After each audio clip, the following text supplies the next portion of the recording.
이집트 하면 생각나는 것 중에 하나가 피라미드입니다. 이집트의 피라미드는 여러분 잘 아시는 것처럼 왕의 무덤입니다.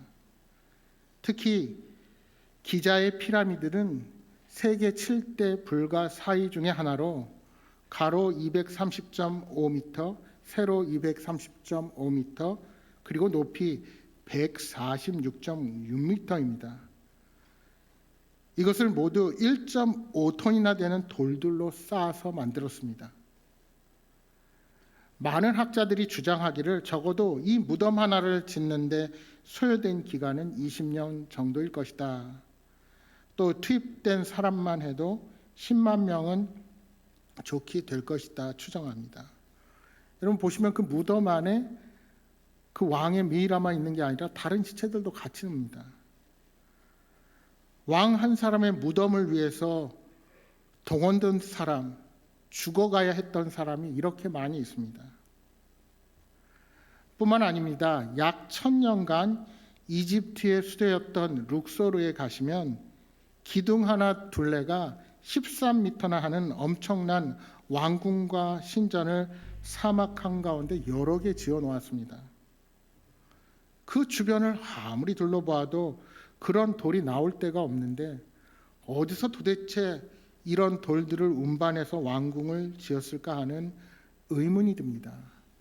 그 당시에 과학과 수학이 벌써 발달했다는 증거이지요. 그러한 무덤과 왕궁 그리고 성벽들을 보면 이스라엘 백성들이 노예 생활을 하면서 얼마나 힘들었을까 하는 생각을 해보게 됩니다.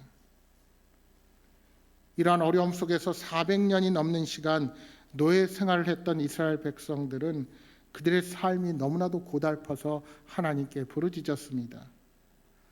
그리하여 정말 막강한 이집트 군사들의 얽매임 속에서 하나님께서는 그들을 극적으로 빼어내셔서 출애굽을 시키셨습니다. 그리고 그들을 마침내 가나안 땅에 들어와 살게 하셨습니다. 하나님께서는 더 이상 그들에게 왕이 다스리는 나라가 아닌 하나님께서 친히 그들의 왕이 되셨습니다. 여러분 그 이유가 무엇입니까? 자기의 욕심과 이기심, 교만을 가지고 통치하는 인간이 아니라 이 땅의 참 주인이신 하나님께서만이 백성들을 참된 행복으로 인도하시기 때문입니다. 그래서 그들과 언약을 맺고서는 언약대로만 살면 이른 비와 늦은 비를 적당한 때에 내려주시고 그들을 눈동자처럼 지켜주시겠다고 약속하셨습니다. 이스라엘 백성들이 가나안 땅에 들어와 지파대로 분배를 받고 그 땅을 정복했습니다. 그러나 사사가 다스리는 시대 그들은 본디 땅에 살고 있었던 가나안 족속들과 계속해서 분쟁하고 혼란스러운 시간들을 보냈습니다. 그 과정에서 주변의 여러 족속들에게 공격을 받기도 하고 그들의 지배를 받기도 했습니다. 그러다가 사무엘이 사사요 이스라엘의 선지자로 등극하자 이스라엘 민족들은 꿈과 같은 평화로운 시간을 보낼 수 있었습니다. 하나님과의 관계를 회복한 이스라엘 민족은 블레셋 민족의 침략으로부터 자신을 지켰고 영토를 회복했습니다. 그래서 하나님이 주시는 참 평화를 누릴 수 있었습니다. 그런데 그 시간은 그리 오래가지 않았습니다. 사무엘도 어느덧 나이가 들어 노쇠하게 되었습니다. 그는 자신의 장남과 차남을 사사로 삼았습니다. 그런데 그들이 기대 이하의 지도력을 보입니다. 사사로 활동하는 사무엘의 아들인 요엘과 아비야는 돈벌이에 빠져서 장로들의 지지를 잃게 됩니다. 첫째 아들 요엘은 여호와는 하나님이시다라는 뜻을 가진 이름입니다. 또한 둘째 아들 아비야는 여호와는 나의 아버지시다라는 이름의 뜻을 가지고 있습니다. 하지만 요엘과 아비야는 그 좋은 이름에 어울리지 않는 삶을 살았고 아버지 사무엘과는 전혀 다른 신앙과 인격을 지녔습니다. 그래서 뇌물을 받고 재판하는 등 부정한 일로 구설수에 오르게 됩니다. 여러분, 사실 뇌물을 받는 행위는 이스라엘 공동체 전체에서 계명을 어기는 일로 굉장히 무거운 죄입니다. 왜냐하면 이는 공정하지 못한 판결로 공동체 질서를 깨트리는 행위가 되기 때문입니다. 따라서 이런 죄는 매우 엄히 다스렸습니다. 그런데 보통 사람도 아닌 사사라는 자가 판결을 공정하지 못하게 하는 뇌물을 받게 된 것입니다. 저는 사실 오늘 본문을 대하면서 마음이 상당히 아팠습니다. 사실 제사장 엘리의 두 아들 홈리와 비느하스의 문제가 이미 언급되었는데, 엘리 제사장은 그 자체가 신통치 않은 삶을 살았기에 아들이 제대로 제사장 역할을 못하는 것에 대해서는 그렇게 놀랄 일이 아니다 싶습니다. 하지만 사무엘의 아들들입니다. 모든 이스라엘이 인정하는 선지자입니다. 사무엘로 인해서 가나안 땅에 들어와서 우상을 섬기며 하나님을 멀리하던 백성들이 이제 모든 우상을 제하고 사무엘을 따라 하나님을 섬기기로 결단했습니다. 뿐만 아니라 사무엘은 자신의 고향에 가서도 제단 쌓기를 소홀히 하지 않는 정말 흠없이 깨끗하게 살던 인물입니다. 그런데 불행하게도 아들들이 그 아버지의 삶을 따르지 못했습니다. 분명히 아들들이 출생할 때 사무엘은 자신의 일생의 소원을 담아 아들들의 이름을 짓고 신실하고 깨끗하게 자라주기를 바랬을 것입니다. 그런데 그런 기대가 무참히 깨진 것입니다. 사무엘이 늙게 되자 두 아들에게 직무를 주었는데 그들이 그만 사무엘의 기대를 저버리고 만 것입니다. 그렇다면 여러분, 사무엘이 두 아들들을 말씀으로 부지런히 가르치지 않아서였을까요? 전체 내용을 유추해 보면 그런 것 같지는 않습니다. 아마도 두 아들은 최고의 말씀 선생이자 가장 훌륭한 인물을 아버지로 두었지만 스스로 하나님 뜻을 따르기를 거부하고 세상을 더 사랑했던 것처럼 보여집니다. 우리는 여기서 훌륭한 하나님의 사람이라고 해서 그의 자녀들이 반드시 신앙의 사람으로 사는 것이 아님을 알게 됩니다. 또한 외적인 조건과 좋은 환경이 있다 할지라도 반드시 신앙이 좋은 것은 아니라는 사실을 우리는 깨달아야 합니다. 이것을 다른 말로 하면 신앙은 인간의 외적인 조건이나 환경과 반드시 비례하는 것은 아니다 하는 것입니다. 그렇다고 해서 여러분이 마땅히 해야 할 일을 무시하거나 소홀히 하라는 말은 결코 아닙니다. 목회자의 가정, 교회의 항전직 또는 재직의 부모 밑에서 자랐다거나 몇째 때 신앙에 이어진 가문에서 그 배경을 가지고 태어난 거 분명 복입니다. 하지만 그것을 자랑으로 삼거나 좋은 환경에 기대어 안일한 신앙을 갖는다면 그것은 오히려 복이 아니라 화가 될 것입니다.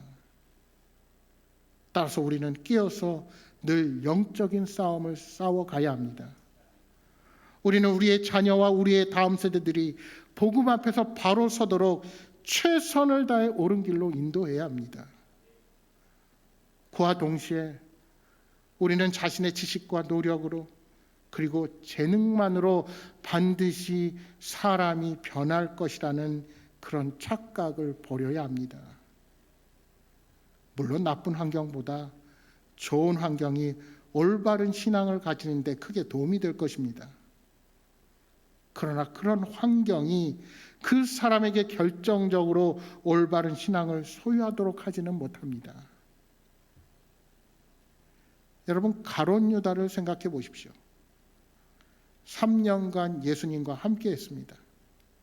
그러나 끝내는 예수님을 배반하고 스승을 악한 자들에게 팔아넘기는 사탄의 종노릇을 한 것입니다. 그래서 하나님의 은혜와 돌보심이 항상 필요합니다. 우리는 절대로 교만하거나 방심해서는 안 됩니다. 늘 영적으로 깨어서 주님께서 부르시는 그날까지 세상의 그 무엇도 의지하지 말고 오직 하나님만을 의지하며 신앙의 경주를 쉬지 말아야 합니다. 우리는 고정관념과 관습을 무조건 따르지 말고 무엇이든지 기존의 것들을 새롭게 바라보며 하나님께서 지금 나에게 진정 기뻐하시는 것이 무엇일까 늘 고민하는 자들이 되어야 합니다. 아마도 사무엘의 두 아들들이 그 직무를 물려받을 처음에는 순수한 신앙을 가지고 시작했으리라 생각이 듭니다. 그러나 결과적으로 두 아들들은 하나님이 명령하신 바를 제대로 따르지 않았고 자신들의 욕심과 이기심대로 행하려다가 문제를 일으키고 만 것입니다. 그러니까 신앙의 계승이 아닌 권력과 기득권을 물려주는 결과를 초래하게 된 것입니다. 여러분, 신앙의 족장들의 예도 한번 살펴보십시오. 아담은 맏아들인 가인 대신 셋에게 믿음의 가문을 이어가게 했습니다. 아브라함은 먼저 난 이스마엘이 아닌 100세에 얻은 아들 이삭을 통해 믿음의 대를 이어갑니다. 이삭은 첫째 아들 에서 대신에 야곱을 통해 믿음의 가문을 이어갑니다. 야곱도 맏아들이 아닌 잃었던 아들 요셉을 통해 가문의 구원을 이루게 되었습니다. 또한 이스라엘의 가장 위대한 왕 다윗도 많은 아들들이 있었지만 상속 순서상 뒤에 있었던 솔로몬에게 왕위를 물려주었습니다. 여러분, 왜 그랬습니까? 왜 인간의 통념과 질서를 깨면서까지 이렇게 믿음의 대를 이어가야 하는 것입니까? 우리가 자녀들에게 물려줄 것은 돈이 아닙니다. 재물도 아닙니다. 권력도 아닙니다. 우리가 오직 물려줄 것은 신앙이요 믿음이어야 합니다. 그래서 유대교의 탈무드에서는 아이들에게 고기를 잡아주기보다 고기 잡는 법을 가르치라고 말하고 있습니다. 여러분, 왜 그것이 중요합니까? 세상의 주인, 이 땅의 참 주인, 이 땅을 통치하는 것은 인간이 아니라 하나님이시기 때문입니다. 여러분, 우리는 당장 눈에 보이는 것을 움켜쥐기 위해 방법을 찾고 힘과 능력이 있는 사람을 찾아 나서지만 그 모든 것의 열쇠는 사람이 아니라 하나님께서 쥐고 계신다는 사실을 결코 잊어서는 안 됩니다. 그렇게 신앙으로 가르치려는 사무엘의 두 아들의 문제가 무엇이었습니까? 두 아들들이 판결을 굽게 한 것은 결국 돈에 대한 사랑과 욕심 때문이었습니다. 돈에 대한 욕심과 사랑이 판결을 공정하지 못하게 만들고 사회의 정의를 어지럽히며 자신은 물론 아버지의 명예까지도 실추시키는 결과를 가져오게 된 것입니다. 여러분, 돈 자체는 선하거나 악한 것이 아닙니다. 그런데 거기에 욕심이 더해지면 반드시 사람을 망치고 일파만파 엄청난 문제를 야기합니다.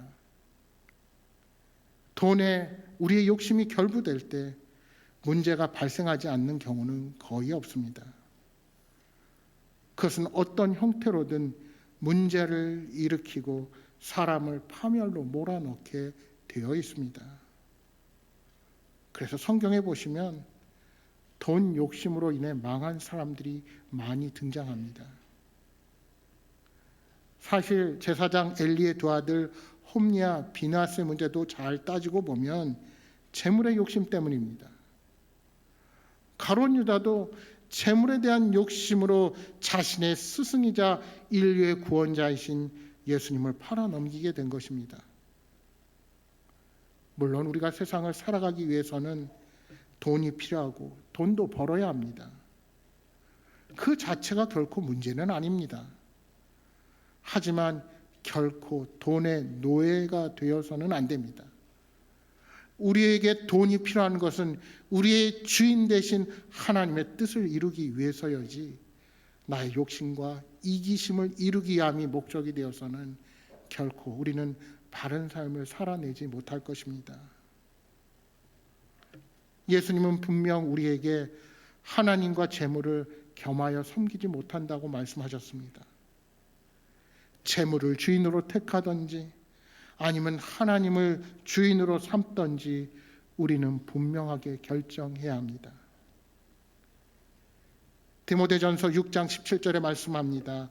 내가 이 세대에서 부한 자들을 명하여 마음을 높이지 말고 정함 없는 재물에 소망을 두지 말고 오직 우리에게 모든 것을 후히 주사 누리게 하시는 하나님에게 두며. 사랑하는 여러분, 우리는 돈을 위해 사는 자들이 아니라 하나님을 위해 사는 자들이 되어야 합니다. 우리는 돈을 사랑해야 할 자들이 아니라 하나님을 사랑해야 할 자들입니다. 결국 그렇게 생각해 보면 우리의 자녀들, 우리의 다음 세대들이 하나님의 은혜 가운데 거할 수 있어야 믿음의 대를 이어갈 수 있습니다. 우리의 노력, 우리의 신앙적인 양육만으로 안 되고 하나님의 긍휼과 은혜를 날마다 구해야 합니다. 이 마지막 때에 하나님을 거부하고 자기 욕심에 이끌려 살아가는 이 시대에 우리의 자녀들이 바른 신앙과 가치관을 가지고 그렇게 살아가려면 무릎 꿇고 기도하는 부모, 이들을 위해 간절히 기도하는 신앙의 공동체가 필요합니다. 이제 본문 4절 5절에 보시면 이스라엘 장로들이 사무엘을 찾아와서 자신에게도 왕이 있었으면 좋겠다고 말합니다. 그 표면적인 이유는 사무엘이 나이가 들었고 그 아들들이 부정적하기 때문입니다. 당연히 사무엘은 이러한 장로들의 요구가 불편할 수밖에 없었을 것입니다. 그래서 하나님께 여쭙니다. 그때 하나님께서 뭐라고 말씀하십니까? 여러분 7절 8절 말씀 우리 다시 한번 볼까요? 7절 8절 말씀 천천히 같이 한번 읽어보겠습니다. 7절 8절 시작. 여호와께서 사무엘에게 이르시되 백성이 내게 한 말을 다 들으라. 이는 그들이 너를 버림이 아니요 나를 버려 자기들의 왕이 되지 못하게 함이라.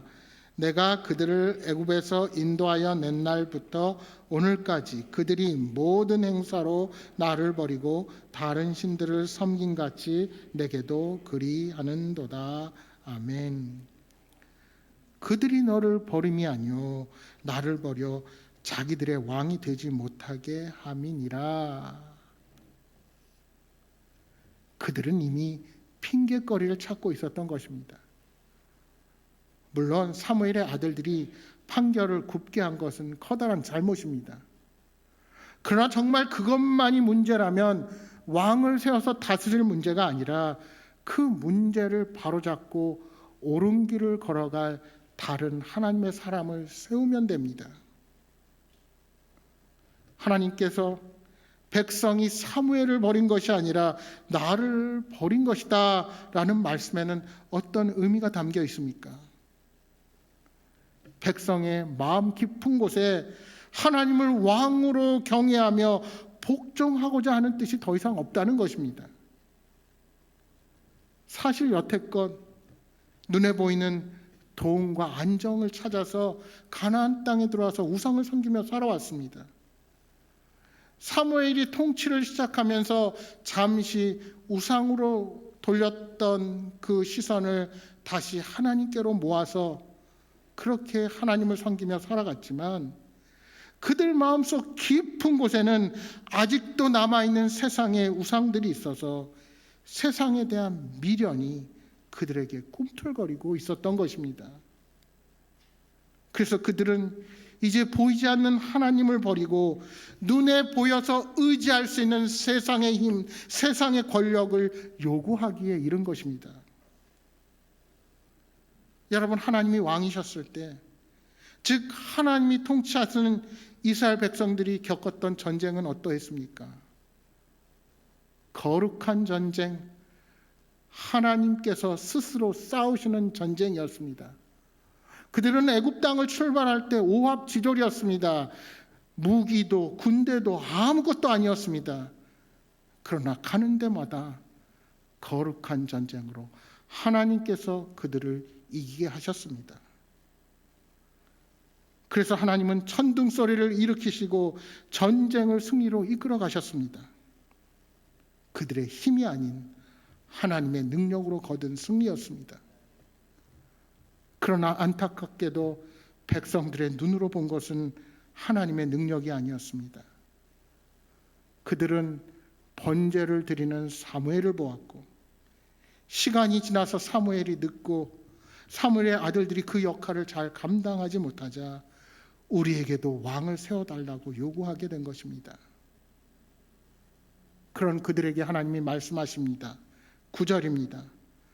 그들의 말을 듣되 너는 그들에게 엄히 경고하고 그들을 다스릴 왕의 제도를 가르치라.